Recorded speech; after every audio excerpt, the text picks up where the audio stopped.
പ്രവാചകൻ സല്ലല്ലാഹു അലൈഹി വസല്ലമയുടെ കാലത്ത് ഇതിപ്പോ നമസ്കാരം മുസല്ലിയാക്കി മാറ്റിയിരുന്നു. ഇതൊക്കെ നിസ്കാര സ്ഥലമാണ്. പക്ഷെ നിങ്ങൾ കൊറോണ കാലത്തിനൊക്കെ മുമ്പ് വന്ന ആളുകൾക്ക്, മുമ്പ് 5-8 കൊല്ലം മുമ്പൊക്കെ ഉംറക്ക് വന്ന ആളുകൾ ഇവിടെ ഇങ്ങനെയല്ല കണ്ടിട്ടുണ്ടാവുക. ഇവിടെ നിങ്ങൾ വിശാലമായ ഒരു മാർക്കറ്റ് കണ്ടിട്ടുണ്ടാവും അല്ലെ? പല ആളുകളും ചോദിക്കാറുണ്ട്, മദീനയിൽ വരുമ്പോൾ വലിയൊരു മാർക്കറ്റ് ഉണ്ടല്ലോ പള്ളിന്റെ അടുത്ത്, ആ മാർക്കറ്റ് എവിടെ പോയി എന്ന് ചോദിച്ചു. ആ മാർക്കറ്റാണ് ഈ കാണുന്നത് കേട്ടോ. ആളുകൾ ചോദിച്ചു ഒരു മാർക്കറ്റിൽ എവിടെയാന്ന് ചോദിച്ചു. ആ മാർക്കറ്റ് കാണുന്നു. അപ്പൊ എന്താ സംഭവം എന്ന് ചോദിച്ചാൽ, ഇത് റസൂൽ തിരുമേനി സല്ലല്ലാഹു അലൈഹി വസല്ലമയുടെ കാലത്ത് പ്രവാചകൻ മദീനയിൽ എത്തിയപ്പോൾ മദീനയിൽ മുസ്ലിങ്ങൾക്ക് ഒരു മാർക്കറ്റ് ഉണ്ടായിരുന്നില്ല. എല്ലാ മാർക്കറ്റും ആരുടേതായിരുന്നു?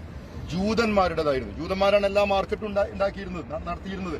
അന്ന് മുസ്ലിങ്ങൾക്ക് മാർക്കറ്റില്ല. അപ്പൊ പ്രവാചകൻ സല്ലല്ലാഹു അലൈഹി വസല്ലം അവിടെ വന്നപ്പം നബി സല്ലല്ലാഹു അലൈഹി വസല്ലം സഹാബാക്കളൊക്കെ വിളിച്ചിട്ട് പറഞ്ഞു, മാർക്കറ്റുകളൊക്കെ ജൂതന്മാരുടെ കയ്യിലാണ്, മുസ്ലിങ്ങൾക്ക് മാർക്കറ്റില്ല. എന്നാൽ മുസ്ലിമീങ്ങളുടേതായ ഒരു മാർക്കറ്റ് വേണ്ടതുണ്ട് എന്ന് റസൂൽ സല്ലല്ലാഹു അലൈഹി വസല്ലം പറഞ്ഞു. അങ്ങനെ പ്രവാചകൻ സല്ലല്ലാഹു അലൈഹി വസല്ലം മുസ്ലിമീങ്ങൾക്ക് പള്ളിയുടെ തന്നെ സമീപത്ത് വിശാലമായ ഈ താഴ്വര അള്ളാന്റെ റസൂൽ മാർക്കറ്റായി പ്രഖ്യാപിച്ചു. നബി പറഞ്ഞത്, ഇതാണ് നിങ്ങളുടെ മാർക്കറ്റ്, ഇവിടെയാണ് കച്ചവടം ചെയ്യേണ്ടതെന്ന് പറഞ്ഞു. അങ്ങനെ നബിന്റെ പ്രഖ്യാപനത്തിന് ശേഷം സഹാബാക്കളെല്ലാം ഇവിടെയാണ് കച്ചവടം ചെയ്തിരുന്നത്. അങ്ങനെ വലിയ കച്ചവടം, ഉസ്മാൻ റളിയല്ലാഹു അൻഹുവിന്റെ ഒക്കെ വലിയ വലിയ കച്ചവട സംഘങ്ങൾ, അതുപോലെ